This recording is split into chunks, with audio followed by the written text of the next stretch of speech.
इस संसार में अधिकतर लोग इसलिए थक जाते हैं, टूट जाते हैं और निराश हो जाते हैं क्योंकि उन्होंने जीवन भर केवल एक ही तरीका अपनाया है। वे मांगते रहे हैं। वे कभी भगवान से मांगते हैं, कभी परिस्थितियों से, कभी लोगों से और कभी अपने भाग्य से। वे सोचते हैं कि शायद ज्यादा रोने से, ज्यादा पूजा करने से, ज्यादा प्रयास करने से कोई शक्ति उन पर दया कर देगी। लेकिन सत्य ये है कि ये सृष्टि दया से नहीं, चेतना के नियम से चलती है। जो व्यक्ति इस नियम को नहीं समझता, वो चाहे जितना प्रयास कर ले, वो केवल संघर्ष करता है, परिणाम नहीं रचता। ब्रह्म मुहूर्त कोई धार्मिक समय नहीं है, ये कोई कर्मकांड नहीं है और न ही ये किसी विशेष पूजा से जुड़ा हुआ क्षण है। ब्रह्म मुहूर्त वो अवस्था है जब आपकी चेतना और ब्रह्मांड की चेतना के बीच जो दीवार दिन भर बनी रहती है, वो अपने आप गिर जाती है। उस समय आपका मन तर्क नहीं करता, तुलना नहीं करता, डर पैदा नहीं करता और भविष्य की शंकाओं से भरा नहीं होता। उस समय आपका मन बिल्कुल वैसा होता है जैसा बचपन में होता है, खुला हुआ, स्वीकार करने के लिए तैयार और आदेश को बिना प्रश्न किए मान लेने वाला। जब आप गहरी नींद से जागते हैं और अभी अभी होश में आए होते हैं, तब आपका शरीर जाग रहा होता है, लेकिन आपका अहंकार अभी सोया होता है। यही कारण है कि उस समय बोले गए शब्द केवल शब्द नहीं रहते, वे निर्देश बन जाते हैं। दिन में बोले गए शब्द दीवार से टकरा जाते हैं, क्योंकि दिन में आपका तर्क खड़ा रहता है, आपका डर खड़ा रहता है, आपकी पुरानी यादें खड़ी रहती हैं और आपका अनुभव खड़ा रहता है। लेकिन ब्रह्म मुहूर्त में आपका अनुभव चुप रहता है और वही क्षण सृष्टि के साथ संवाद करने का सबसे शुद्ध द्वार होता है। इसीलिए ये बहुत जरूरी है कि ब्रह्म मुहूर्त में जागते ही आप बिस्तर से न उठें। उठना प्रतीक है कि आप फिर से बाहरी दुनिया में प्रवेश कर रहे हैं। लेटे रहना प्रतीक है कि आप अभी भी अपने भीतर की दुनिया में हैं। जिस क्षण आप उठते हैं, मोबाइल देखते हैं, किसी से बात करते हैं या किसी चिंता को पकड़ लेते हैं, उसी क्षण ये द्वार बंद हो जाता है और फिर आप पूरे दिन केवल मेहनत करते रहते हैं, निर्माण नहीं कर पाते। लेटे लेटे जब शरीर स्थिर होता है और सांस स्वाभाविक रूप से चल रही होती है, तब आपका अवचेतन मन पूरी तरह खुला होता है। यही अवचेतन मन आपके जीवन की हर घटना को नियंत्रित करता है। आपकी सेहत, आपका धन, आपके रिश्ते, आपका आत्मविश्वास और यहाँ तक कि आपके अवसर भी। चेतन मन केवल सोचता है, लेकिन अवचेतन मन आदेश मानता है और ब्रह्म मुहूर्त में दिया गया आदेश सीधे अवचेतन में प्रवेश करता है, बिना किसी रुकावट के। अब यहाँ एक बहुत गहरा सत्य समझिए। आपकी इच्छाएं इसलिए पूरी नहीं होती क्योंकि आप उन्हें इच्छा मानते हैं। जिस दिन आप किसी चीज को इच्छा नहीं, घटना मान लेते हैं, उसी दिन वो साकार होना शुरू हो जाती है। ब्रह्म मुहूर्त में बोले गए शब्द इसलिए प्रभावशाली होते हैं क्योंकि उस समय आप भविष्य की कल्पना नहीं कर रहे होते, बल्कि आप वर्तमान में एक सत्य की घोषणा कर रहे होते हैं।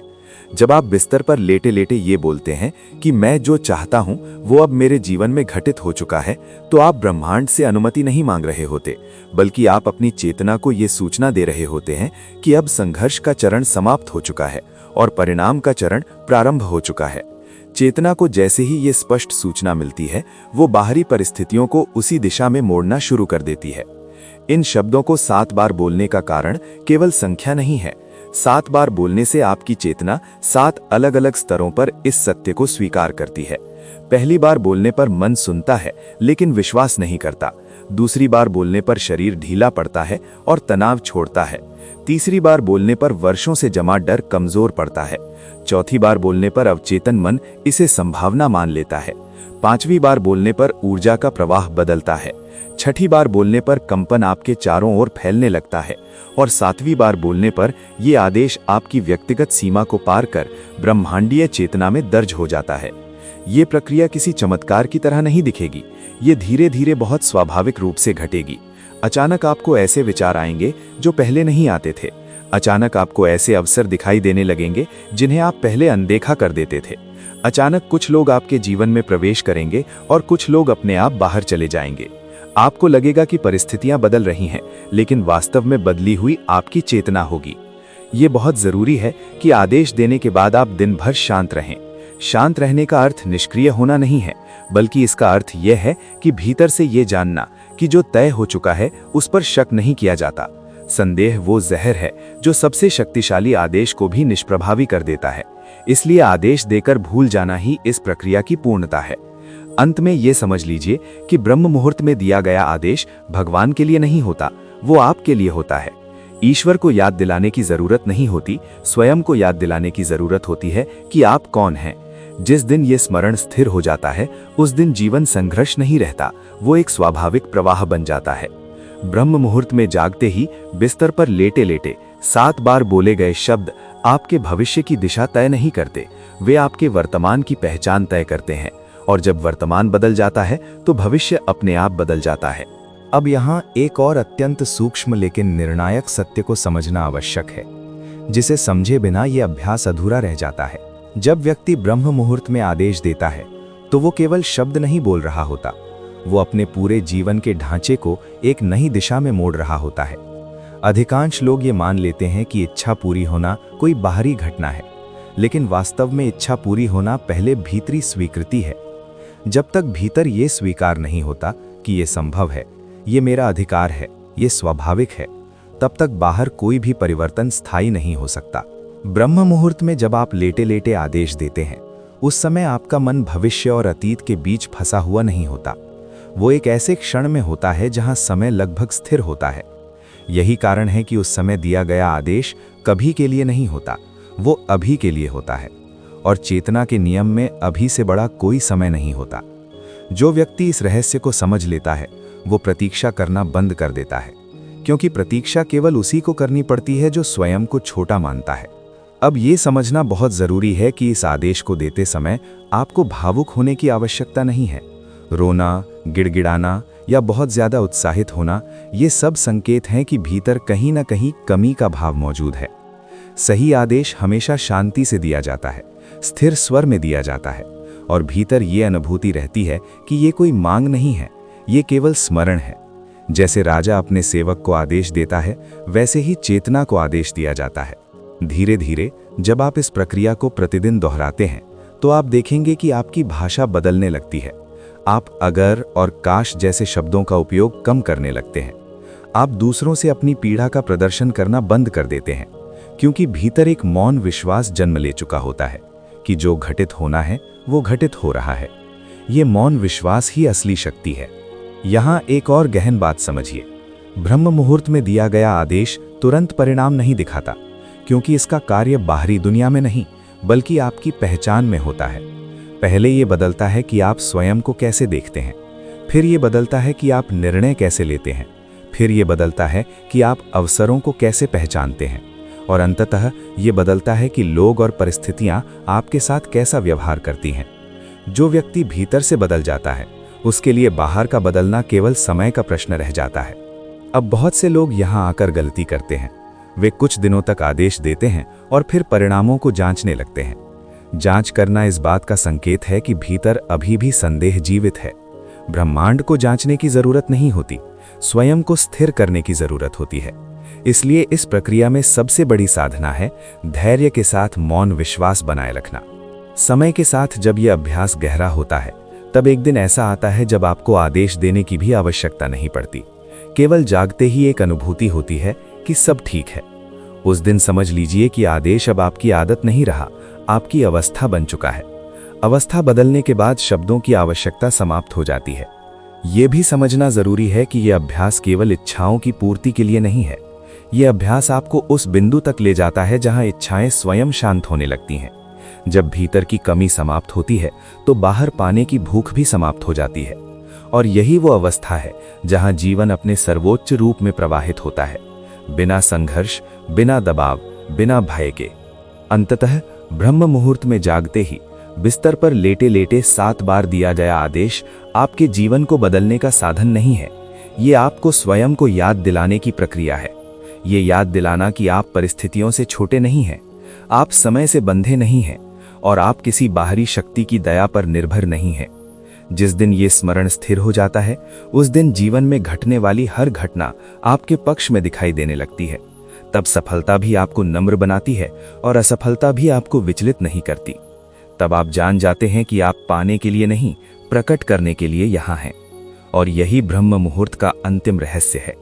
जब व्यक्ति स्वयं को पहचान लेता है, तो ब्रह्मांड को उसे साबित करने की आवश्यकता नहीं रहती। ब्रह्मांड स्वयं उसके अनुसार ढलने लगता है। अब यहाँ से जो कहा जा रहा है, उसे केवल शब्दों की तरह मत सुनिए। ये वो स्तर है जहां शब्द संकेत मात्र होते हैं और वास्तविक काम आपके भीतर घटता है। जब कोई व्यक्ति लगातार कुछ समय तक ब्रह्म मुहूर्त में आदेश देने की प्रक्रिया में स्थिर हो जाता है, तब एक अद्भुत परिवर्तन घटता है। वो व्यक्ति धीरे धीरे परिणाम के पीछे भागना छोड़ देता है, और ये छोड़ना किसी त्याग की वजह से नहीं होता, बल्कि इसलिए होता है क्योंकि भीतर ये स्पष्ट हो जाता है कि जो घटित होना है वो पहले ही तय हो चुका है। ये अवस्था बहुत शांत होती है। इसमें कोई उत्तेजना नहीं होती, कोई चमत्कार की प्रतीक्षा नहीं होती, कोई बेचैनी नहीं होती। ये वैसी ही अवस्था होती है जैसे बीज मिट्टी में डाल देने के बाद किसान को भीतर से पता होता है कि अब फसल होगी ही, भले ही अभी खेत खाली दिख रहा हो। ब्रह्म मुहूर्त में दिया गया आदेश बीज है और दिन का जीवन उसकी मिट्टी। जो व्यक्ति दिन में बार बार उस मिट्टी को खोदकर देखने लगता है कि बीज उगा या नहीं, वो स्वयं ही उसकी प्रक्रिया को बाधित करता है। अब ये समझना अत्यंत आवश्यक है कि ये साधना किसी इच्छा पूर्ति का उपकरण नहीं है, बल्कि ये पहचान परिवर्तन की प्रक्रिया है। जब तक आप स्वयं को एक संघर्षरत व्यक्ति मानते हैं, तब तक आप चाहे जितना आदेश दें, चेतना उसी पहचान के अनुसार परिणाम रचेगी। लेकिन जिस क्षण भीतर ये पहचान स्थिर होने लगती है कि मैं वो नहीं हूं जो पाने की कोशिश कर रहा हूं, मैं वो हूं जिससे होकर सब प्रकट होता है, उसी क्षण नियम बदल जाता है। इस बिंदु पर पहुंचने के बाद ब्रह्म मुहूर्त में बोले गए 7 वाक्य भी धीरे धीरे मौन में बदलने लगते हैं। पहले आप शब्द बोलते हैं, फिर शब्दों के पीछे का भाव बोलता है, और अंततः केवल उपस्थिति बोलती है। उस समय आप कुछ कहते नहीं हैं, आप बस होते हैं, और यही होना सबसे बड़ा आदेश होता है। यहाँ एक अत्यंत गहरा सत्य प्रकट होता है। ब्रह्मांड शब्द नहीं सुनता, वो अवस्था सुनता है। शब्द तो केवल उस अवस्था को बनाने का माध्यम है। जब अवस्था स्थिर हो जाती है, तब शब्दों की आवश्यकता समाप्त हो जाती है। इसलिए ये साधना धीरे धीरे आपको शब्दों से मुक्त करती है, निर्भरता से मुक्त करती है, और बाहरी सहारे से मुक्त करती है। अब इस अवस्था में एक और परिवर्तन होता है जिसे बहुत कम लोग पहचान पाते हैं। आपकी इच्छाएं बदलने लगती हैं। पहले आप जो चाहते थे वो आपको छोटा लगता है। धन, मान, सफलता, ये सब अब उद्देश्य नहीं रहते, बल्कि सहज परिणाम बन जाते हैं। भीतर एक नई आकांक्षा जन्म लेती है, संतुलन की, स्पष्टता की और मौन की। और यही वो अवस्था है जहां व्यक्ति पहली बार सच में स्वतंत्र होता है। इस स्तर पर पहुंचने वाला व्यक्ति जीवन की घटनाओं को व्यक्तिगत नहीं लेता।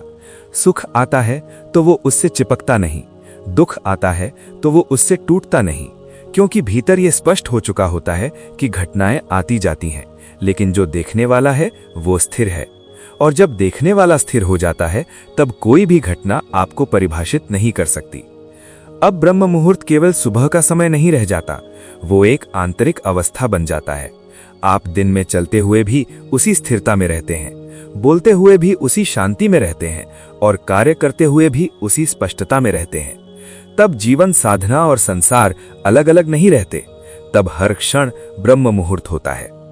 यही वो बिंदु है जहां व्यक्ति समझ लेता है कि उसने जीवन भर जो खोजा वो बाहर कभी था ही नहीं, वो हमेशा भीतर था, लेकिन उसे ढकने वाली परतें इतनी मोटी थीं कि उसे देखने में समय लग गया।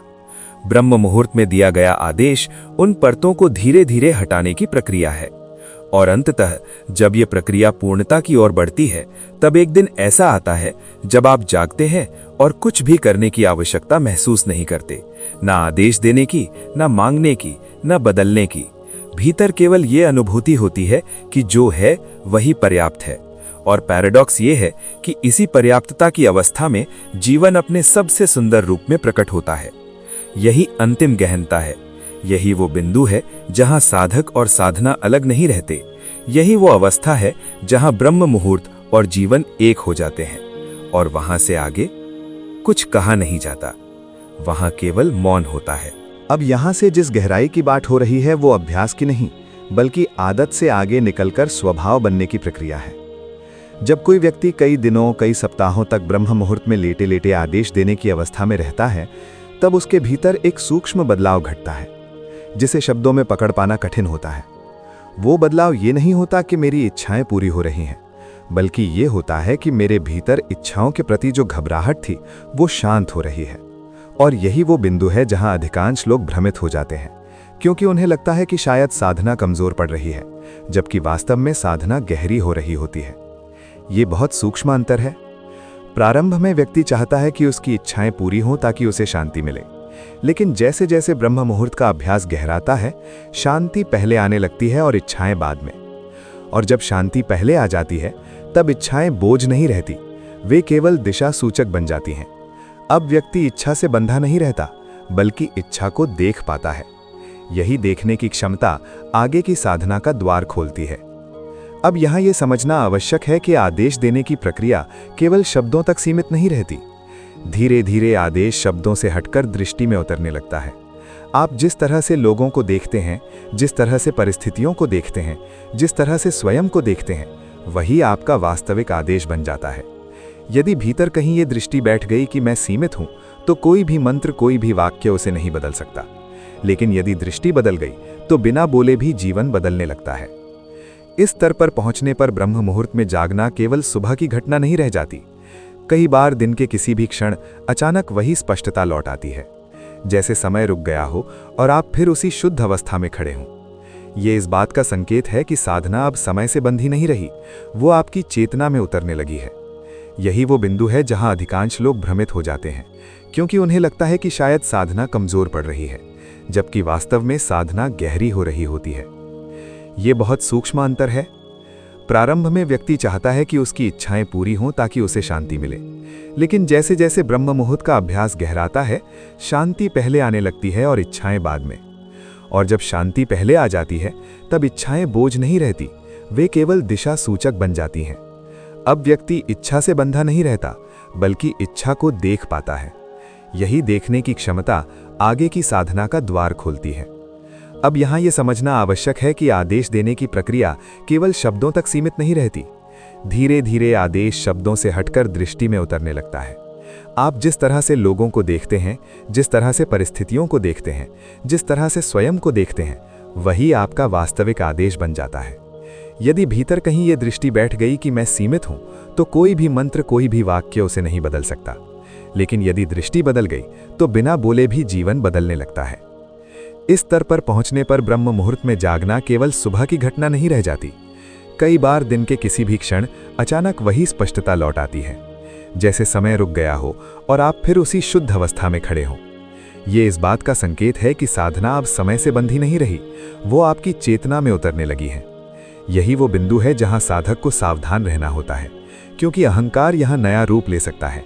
मैं जान गया, मैं पहुंच गया, अब मुझे किसी की जरूरत नहीं। लेकिन ये रास्ता अहंकार को और सूक्ष्म रूप में पहचानने का है, न कि उसे पोषित करने का। ब्रह्म मुहूर्त की ये गहराई आपको विनम्र नहीं बनाती, बल्कि निर्वैयक्तिक बनाती है। आप स्वयं को केंद्र में रखना छोड़ने लगते हैं। अब जीवन मेरे साथ क्या हो रहा है नहीं रहता, बल्कि जीवन कैसे बह रहा है बन जाता है। और यही बदलाव चेतना को अगले स्तर की ओर ले जाता है।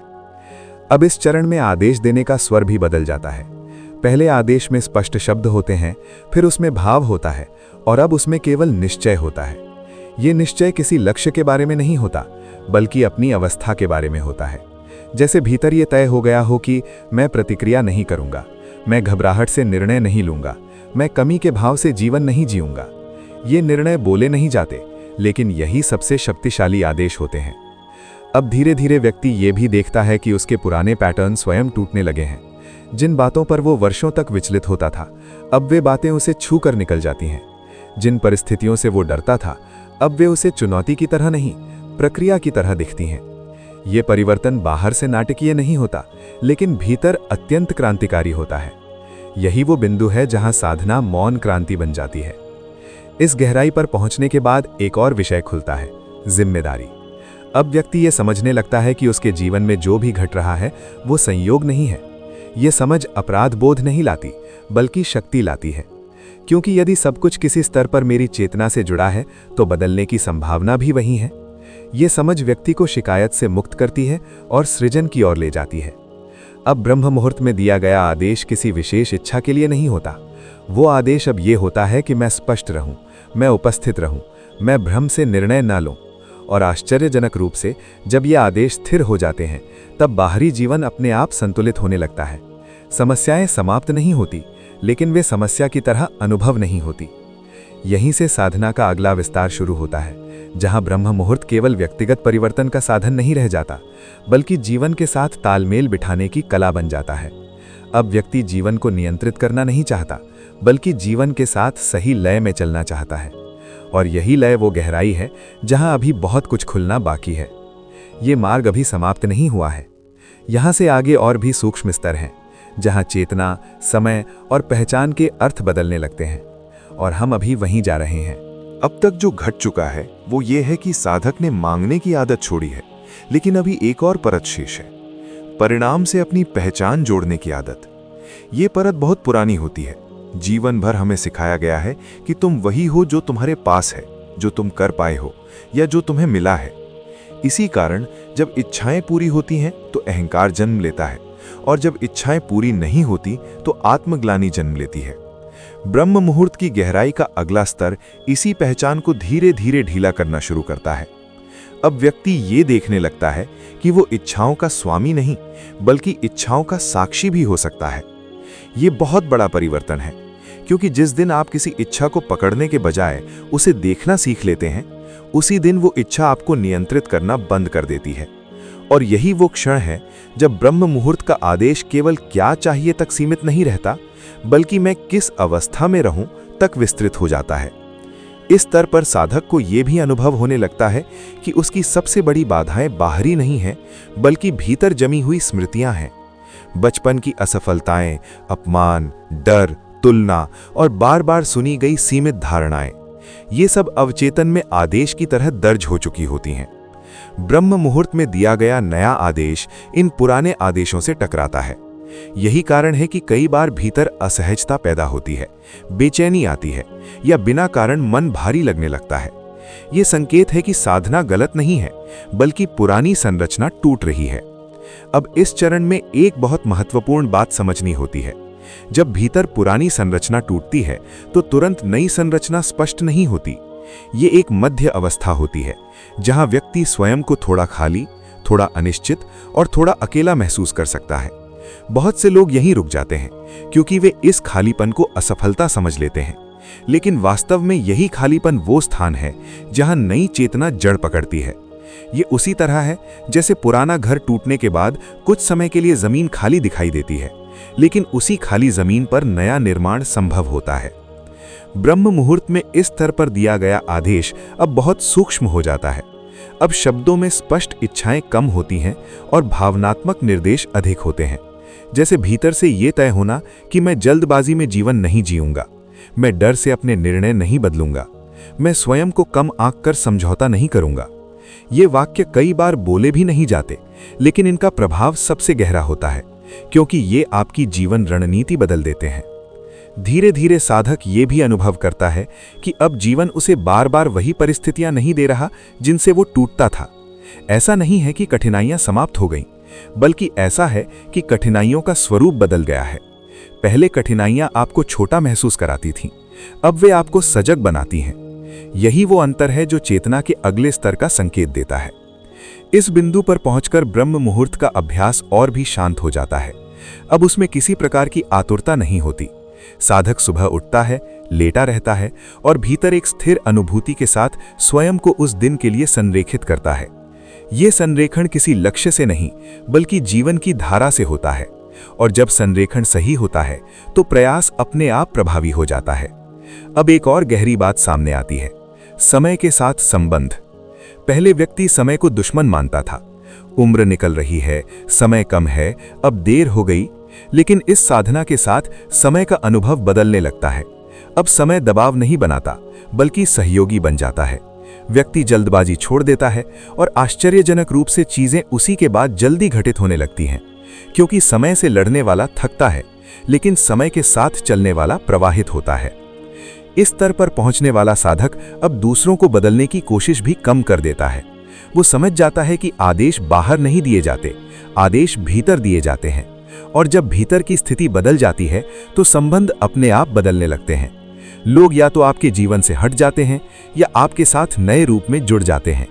ये प्रक्रिया दर्दनाक भी हो सकती है, लेकिन ये दर्द विनाशकारी नहीं होता, ये शुद्धिकरण का दर्द होता है। अब ब्रह्म मुहूर्त की साधना एक व्यक्तिगत अभ्यास नहीं रह जाती, बल्कि ये आपके पूरे दिन की गुणवत्ता तय करने लगती है। आप कम बोलते हैं लेकिन स्पष्ट बोलते हैं। आप कम प्रतिक्रिया देते हैं लेकिन सही निर्णय लेते हैं। आप हर चीज को नियंत्रित नहीं करते, लेकिन जो आपके हाथ में है उसे पूरे होश से संभालते हैं। यही वो बिंदु है जहां साधना जीवन में उतरती है, और यहां से आगे अभी और गहराई खुलनी बाकी है, जहां चेतना, कर्म और स्वतंत्रता का अर्थ और बदलने वाला है। हम अभी उस द्वार के पास ही पहुंचे हैं। अंदर जाना अभी शेष है। अब जिस स्तर की बात हो रही है, वहां साधक ये देखना शुरू करता है कि उसके जीवन की सबसे बड़ी बाधा इच्छाओं का पूरा न होना नहीं थी, बल्कि अपने भीतर लगातार चलने वाला आंतरिक संवाद था। वो संवाद जो हर समय कुछ न कुछ कहता रहता है, ये ठीक नहीं है, ये डरावना है, ये मेरे बस का नहीं, लोग क्या कहेंगे, अगर ऐसा हो गया तो। ये संवाद इतना पुराना होता है कि व्यक्ति इसे अपना स्वभाव मान लेता है, जबकि वास्तव में ये केवल वर्षों से दोहराया गया एक रिकॉर्ड होता है। ब्रह्म मुहूर्त में लेटे लेटे दिया गया आदेश इस रिकॉर्ड को अचानक नहीं तोड़ता, बल्कि धीरे धीरे उसकी आवाज कम करता है। पहले आप उस संवाद को पहचानते हैं, फिर आप उससे दूरी बनाते हैं, और फिर एक दिन ऐसा आता है जब आप उसे सुनते तो हैं, लेकिन उससे संचालित नहीं होते। यही वो क्षण है जहां व्यक्ति पहली बार आंतरिक स्वतंत्रता का स्वाद चखता है। बाहरी स्वतंत्रता बाद में आती है, पहले भीतर की बेड़ियां ढीली होती हैं। अब इस अवस्था में एक और गहन परिवर्तन होता है। साधक को यह स्पष्ट होने लगता है कि उसका जीवन केवल व्यक्तिगत कहानी नहीं है, वो एक बड़े प्रवाह का हिस्सा है, जहां घटनाएं केवल उसके लिए नहीं घट रही, बल्कि उसके माध्यम से भी घट रही हैं। ये समझ व्यक्ति को हल्का बनाती है। वो स्वयं को हर घटना का केंद्र मानना छोड़ देता है, और जब केंद्र हट जाता है तब बोझ भी हट जाता है।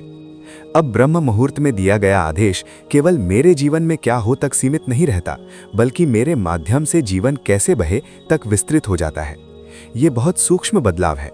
यहाँ व्यक्ति सफलता को संग्रह करने की वस्तु नहीं मानता, बल्कि प्रवाह का स्वाभाविक परिणाम मानता है। वो ये नहीं पूछता कि मुझे क्या मिलेगा, वो ये देखता है कि इस क्षण मुझसे क्या स्वाभाविक रूप से हो सकता है। इस स्तर पर पहुंचने के बाद साधक को अपने कर्मों के साथ एक नया रिश्ता बनता हुआ दिखाई देता है। पहले कर्म बोझ थे, करने की मजबूरी, साबित करने का दबाव। अब कर्म अभिव्यक्ति बन जाते हैं, जैसे भीतर जो है वही बाहर बह रहा हो।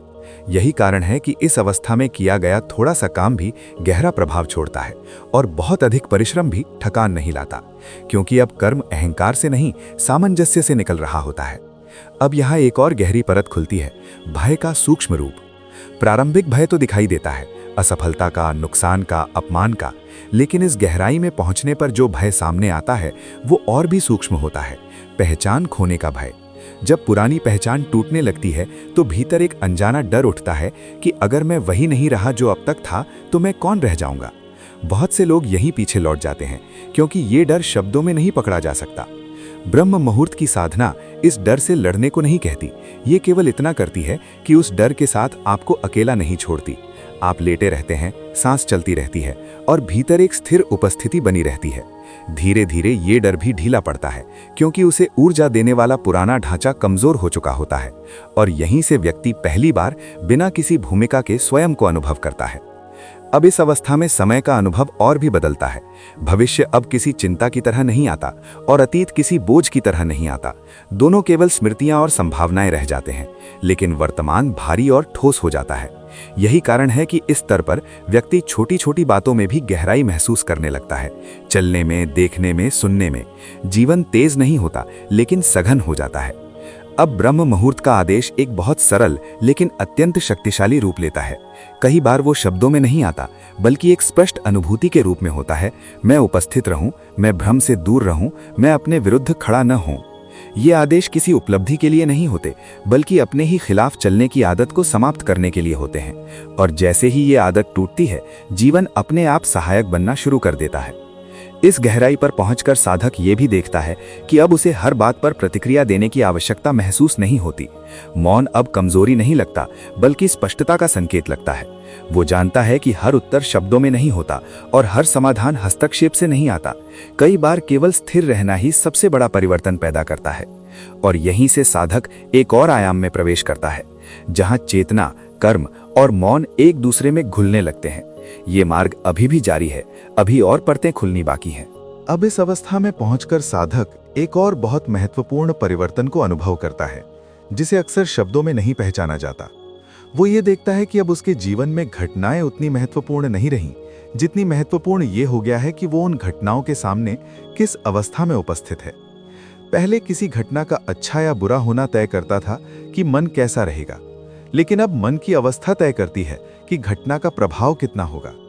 ये उल्टाव बहुत गहरा है, क्योंकि यहीं से व्यक्ति बाहरी नियंत्रण से आंतरिक स्वायत्तता की ओर बढ़ता है। इस स्तर पर ब्रह्म मुहूर्त में जागना केवल अभ्यास नहीं रहता, वो एक रीसेट पॉइंट बन जाता है। हर सुबह जैसे चेतना स्वयं से कहती हो कि जो कल था उसे आज ढोने की आवश्यकता नहीं है। पुराने निर्णय, पुराने पछतावे, पुरानी असफलताएं, ये सब स्मृति में तो रहते हैं, लेकिन पहचान में नहीं रहते। व्यक्ति उन्हें जानता है, लेकिन उनसे बनता नहीं है। यही दूरी वो जगह है जहां स्वतंत्रता धीरे धीरे आकार लेती है। अब यहां एक और सूक्ष्म सत्य सामने आता है। साधक ये देखने लगता है कि उसके भीतर जो स्पष्टता आ रही है वो किसी विशेष अभ्यास की वजह से नहीं है, बल्कि भीतर के शोर के कम होने की वजह से है। जैसे ही शोर कम होता है, स्पष्टता अपने आप प्रकट होती है। इसका अर्थ यह है कि साधना कुछ नया जोड़ नहीं रही, बल्कि जो अनावश्यक था उसे हटाती जा रही है। और हटाने की ये प्रक्रिया जितनी गहरी होती जाती है, उतनी ही साधक को ये समझ आने लगता है कि जीवन में वास्तविक समस्या कभी कमी की नहीं थी, बल्कि अधिकता की थी। अधिक विचार, अधिक डर, अधिक अपेक्षाएं। इस बिंदु पर ब्रह्म मुहूर्त में दिया गया आदेश अब बहुत संक्षिप्त लेकिन बहुत स्थिर हो जाता है। वो आदेश अब किसी इच्छा का विवरण नहीं होता, बल्कि एक दिशा होती है। जैसे भीतर से ये स्पष्ट हो जाना कि आज मैं स्वयं के साथ ईमानदार रहूंगा। आज मैं थकान से नहीं, स्पष्टता से निर्णय लूंगा। आज मैं प्रतिक्रिया से पहले रुकूंगा। ये आदेश सुनाई नहीं देते, लेकिन पूरा दिन इन्हीं के चारों ओर संगठित हो जाता है। अब साधक अपने संबंधों में भी एक बदलाव महसूस करता है। पहले वो संबंधों से सुरक्षा चाहता था, पहचान चाहता था या स्वीकृति चाहता था। अब वो संबंधों में उपस्थिति लाने लगता है। वो कम अपेक्षा करता है, लेकिन अधिक वास्तविक होता है। यही कारण है कि कुछ संबंध अपने आप गहरे हो जाते हैं और कुछ संबंध अपने आप ढीले पड़ जाते हैं। ये टूटन नहीं होती, ये पुनर्संरेखण होता है। और इस पुनर्संरेखण में कोई हिंसा नहीं होती, केवल स्पष्टता होती है। इस गहराई में पहुंचकर साधक को यह भी अनुभव होने लगता है कि अब उसे हर समय सही होने की आवश्यकता नहीं है। पहले सही होना सुरक्षा का साधन था, अब सही होना अनावश्यक लगता है। वो सीखने के लिए खुला रहता है, बदलने के लिए तैयार रहता है और गलत होने से नहीं डरता, क्योंकि अब उसकी कीमत किसी निष्कर्ष से तय नहीं होती, बल्कि उसकी उपस्थिति से तय होती है। यही वो स्थान है जहां जीवन हल्का महसूस होने लगता है। अब समय के साथ एक और परिवर्तन घटता है, ऊर्जा का संरक्षण। पहले बहुत सारी ऊर्जा व्यर्थ जाती थी, सोचने में, चिंता करने में, कल्पनाओं में और दूसरों की अपेक्षाओं को पूरा करने में। अब वही ऊर्जा केंद्रित होने लगती है। साधक कम काम करता है, लेकिन अधिक प्रभाव पैदा करता है, क्योंकि अब उसकी ऊर्जा बिखरी नहीं होती, वो एक दिशा में बह रही होती है। और ये दिशा किसी लक्ष्य से नहीं, बल्कि उसकी अवस्था से तय होती है। अब ब्रह्म मुहूर्त की साधना व्यक्ति को यह भी सिखाती है कि हर चीज को तुरंत समझना आवश्यक नहीं है। कुछ बातें समय के साथ स्वयं स्पष्ट होती हैं। पहले जहां अधीरता थी, वहां अब प्रतीक्षा की क्षमता आ जाती है। ये प्रतीक्षा निष्क्रिय नहीं होती, ये सजग प्रतीक्षा होती है। जैसे भीतर ये भरोसा बैठ गया हो कि जब स्पष्टता आएगी तब कदम अपने आप उठेंगे। और इसी स्तर पर एक और बहुत गहरी परत खुलती है, मौन के साथ सहजता। अब मौन खालीपन नहीं लगता, बल्कि भराव लगता है। अकेलापन डर पैदा नहीं करता, बल्कि स्पष्टता देता है। साधक को अब स्वयं के साथ बैठना कठिन नहीं लगता, और जो व्यक्ति स्वयं के साथ बैठ सकता है, वो जीवन के किसी भी उतार चढ़ाव में संतुलन नहीं खोता। ये मार्ग अभी और आगे जाता है। अभी चेतना की और भी सूक्ष्म गतियां शेष हैं, जहां निर्णय, कर्म और मौन एक ही धारा में बहने लगते हैं। हम अभी उसी धारा में आगे बढ़ रहे हैं।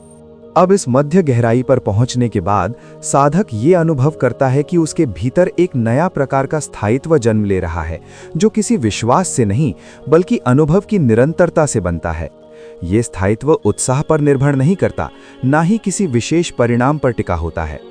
पहले जीवन में स्थिरता तभी महसूस होती थी जब परिस्थितियां अनुकूल हों, लोग साथ दें या मन प्रसन्न हो। लेकिन अब स्थिरता परिस्थितियों से स्वतंत्र होने लगती है। ये पहली बार होता है जब व्यक्ति समझता है कि शांति कोई स्थिति नहीं है, बल्कि एक क्षमता है। इस स्तर पर ब्रह्म मुहूर्त में जागते ही बिस्तर पर लेटे रहना केवल शरीर की स्थिति नहीं रह जाती, वो एक मानसिक अनुशासन बन जाता है। लेटे रहना अब प्रतीक है कि व्यक्ति तुरंत प्रतिक्रिया नहीं करेगा, तुरंत भागेगा नहीं, तुरंत निष्कर्ष नहीं निकालेगा। वो जीवन को थोड़ा पास आने देगा, उसे देखने देगा और फिर उत्तर देगा। यही थोड़ा रुकने की क्षमता आगे चलकर जीवन के सबसे बड़े निर्णयों को बदल देती है। अब यहाँ एक और बहुत सूक्ष्म बदलाव घटता है।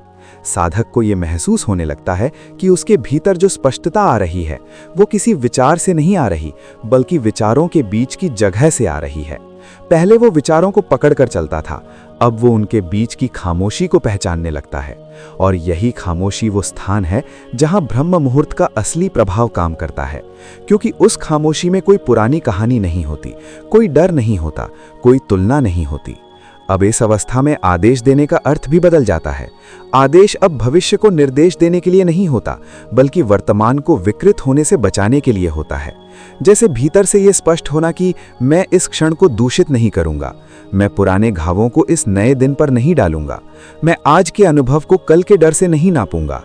ये आदेश बहुत शांत होते हैं, लेकिन पूरे दिन की दिशा तय कर देते हैं। धीरे धीरे साधक ये भी देखता है कि उसके भीतर निर्णय लेने की प्रक्रिया बदल रही है। पहले निर्णय जल्दबाजी में होते थे, या तो डर से या उत्साह से। अब निर्णय एक आंतरिक स्पष्टता से निकलते हैं। वो स्पष्टता कभी कभी शब्दों में नहीं आती, लेकिन शरीर उसे पहचान लेता है। कहीं भीतर ये अनुभूति होती है कि ये सही दिशा है, भले ही अभी उसका परिणाम दिखाई न दे। और यही वो स्थान है जहां साधक पहली बार अपने भीतर के संकेतों पर भरोसा करना सीखता है। अब इस गहराई पर पहुंचकर जीवन का संघर्ष भी रूप बदल लेता है। संघर्ष अब टकराव जैसा नहीं लगता, बल्कि समायोजन जैसा लगता है। समस्याएं अब शत्रु नहीं लगती, वे संकेत लगती हैं। हर कठिन स्थिति कुछ दिखाने आई हुई प्रतीत होती है, किसी सीमा को, किसी आदत को, किसी पुराने दृष्टिकोण को। और क्योंकि साधक अब तुरंत प्रतिक्रिया नहीं करता, वो उन संकेतों को पढ़ पाता है। इस स्तर पर एक और महत्वपूर्ण परिवर्तन होता है, स्वयं से कठोरता कम होना। पहले व्यक्ति स्वयं को लगातार सुधारने की कोशिश करता था, स्वयं से लड़ता था, स्वयं को दोष देता था। अब वो स्वयं को समझने लगता है। इसका अर्थ ये नहीं कि वो ढीला पड़ जाता है, बल्कि इसका अर्थ ये है कि वो स्पष्ट हो जाता है। कठोरता ऊर्जा को तोड़ती है, स्पष्टता ऊर्जा को दिशा देती है, और यही दिशा आगे की साधना का आधार बनती है। अब ब्रह्म मुहूर्त में दिया गया आदेश किसी आदर्श व्यक्ति बनने के लिए नहीं होता। वो आदेश अब इतना ही होता है कि मैं अपने अनुभव से ईमानदार रहूं, मैं अपनी थकान को पहचानूं, मैं अपनी सीमाओं को स्वीकार करूं। और जैसे जैसे ये स्वीकार बढ़ता है, वैसे वैसे भीतर एक नया आत्मविश्वास जन्म लेता है। ऐसा आत्मविश्वास जिसे साबित करने की आवश्यकता नहीं होती। धीरे धीरे साधक ये भी देखता है कि अब उसे हर बात को साझा करने की जरूरत नहीं लगती। पहले वो अपने अनुभवों को बाहर रखकर हल्का होना चाहता था, अब वो उन्हें भीतर संभाल सकता है। ये भीतर संभालना दबाना नहीं होता, ये धारण करना होता है। और जो व्यक्ति अनुभव को धारण कर सकता है, वो जीवन के उतार चढ़ाव में टूटता नहीं है। अब इस मध्य गहराई में समय के साथ एक और सूक्ष्म अनुभूति जन्म लेती है, विश्वास, लेकिन किसी सिद्धांत पर नहीं, बल्कि प्रक्रिया पर। साधक को ये भरोसा होने लगता है कि चीजें अचानक नहीं बिगड़ती और अचानक नहीं बनती, सब कुछ एक क्रम में चलता है। और जब ये भरोसा स्थिर हो जाता है, तब अधीरता स्वतः गिरने लगती है। और यहीं से ये स्क्रिप्ट अभी और आगे बढ़ने वाली है, क्योंकि अब चेतना उस बिंदु के पास आ रही है जहां आदेश, आदत और स्वभाव धीरे धीरे एक दूसरे में घुलने लगते हैं। हम अभी वहीं ठहरे हुए हैं, यात्रा जारी है। अब इस बिंदु पर पहुंचकर साधक ये देखना शुरू करता है कि उसके भीतर जो परिवर्तन हो रहा है वो किसी प्रयास से नहीं, बल्कि प्रयास के ढीले पड़ने से हो रहा है। ये समझ बहुत देर से आती है कि जीवन में सबसे अधिक ऊर्जा उस जगह नष्ट होती है जहां हम जरूरत से ज्यादा कोशिश करते हैं, सही दिखने की, सही बनने की, सही दिशा पकड़ने की। ब्रह्म मुहूर्त की ये गहराई साधक को धीरे धीरे ये सिखाती है कि जो वास्तव में सही है वो अक्सर बिना जोर लगाए प्रकट होता है। अब साधक के भीतर एक नया प्रकार का भरोसा जन्म लेता है, न खुद पर घमंड वाला भरोसा, न किसी बाहरी शक्ति पर निर्भर भरोसा, बल्कि घटनाओं के क्रम पर भरोसा। उसे ये दिखने लगता है कि जीवन में कुछ भी अलग थलग नहीं घट रहा, जो आज सामने आ रहा है वो किसी पुराने आंतरिक निर्णय, किसी पुराने डर या किसी पुराने विश्वास की ही अगली कड़ी है। ये समझ व्यक्ति को दोष देने से मुक्त करती है, न खुद को न दूसरों को। इस अवस्था में ब्रह्म मुहूर्त में जागना अब किसी लक्ष्य की शुरुआत नहीं होता, बल्कि एक दिशा की पुष्टि होता है। जैसे भीतर से ये अनुभूति उठती हो कि मैं आज भी उसी स्पष्टता में खड़ा रहूंगा, मैं आज भी अनावश्यक उलझाव में नहीं जाऊंगा। ये पुष्टि बहुत शांत होती है, लेकिन इसका असर पूरे दिन पर पड़ता है। दिन अब घटनाओं की श्रृंखला नहीं लगता, बल्कि एक निरंतर प्रवाह जैसा महसूस होने लगता है। अब यहाँ एक और गहरी परत खुलती है, नियंत्रण छोड़ने की समझ। साधक को ये स्पष्ट होने लगता है कि जीवन को नियंत्रित करने की उसकी पुरानी कोशिशें ही उसके तनाव का मूल कारण थीं। नियंत्रण छोड़ने का अर्थ लापरवाही नहीं होता, बल्कि इसका अर्थ होता है ये जानना कि कहाँ हस्तक्षेप आवश्यक है और कहाँ केवल उपस्थित रहना पर्याप्त है। ये अंतर समझ में आते ही बहुत सी मानसिक थकान अपने आप गिर जाती है। इस स्तर पर पहुंचकर व्यक्ति ये भी देखता है कि अब उसे हर बात पर राय बनाने की जरूरत नहीं लगती। पहले मन हर चीज को तुरंत वर्गीकृत करता था, सही गलत, अच्छा बुरा, लाभ हानि।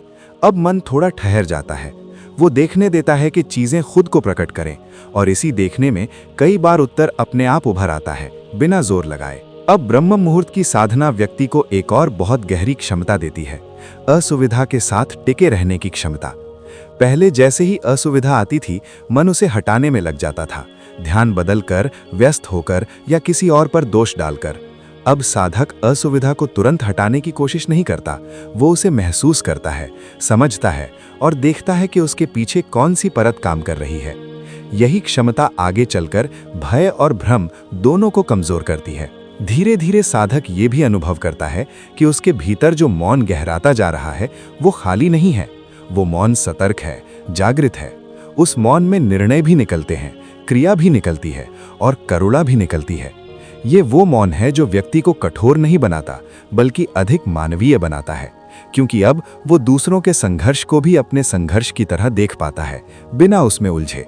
अब इस गहराई पर पहुंचकर ब्रह्म मुहूर्त का आदेश किसी विशेष वाक्य का रूप नहीं लेता। वो आदेश अब एक आंतरिक संरेखण होता है, जैसे शरीर, मन और चेतना एक ही दिशा में खड़े हो गए हों। इस संरेखण के बाद किया गया कोई भी कार्य बिखरा हुआ नहीं होता, चाहे वो छोटा हो या बड़ा। उसमें एक सघनता होती है, एक सच्चाई होती है, और यहीं से साधना का एक और आयाम खुलता है, जहां व्यक्ति ये देखने लगता है कि उसका जीवन केवल उसका नहीं है। वो जिस स्पष्टता में जी रहा है, वो अनजाने में दूसरों के जीवन को भी प्रभावित कर रही है। ये प्रभाव प्रचार से नहीं आता, ये प्रभाव अवस्था से आता है। और अभी हम उसी प्रभाव के बनने की गहराई में प्रवेश करने वाले हैं। यात्रा अभी जारी है।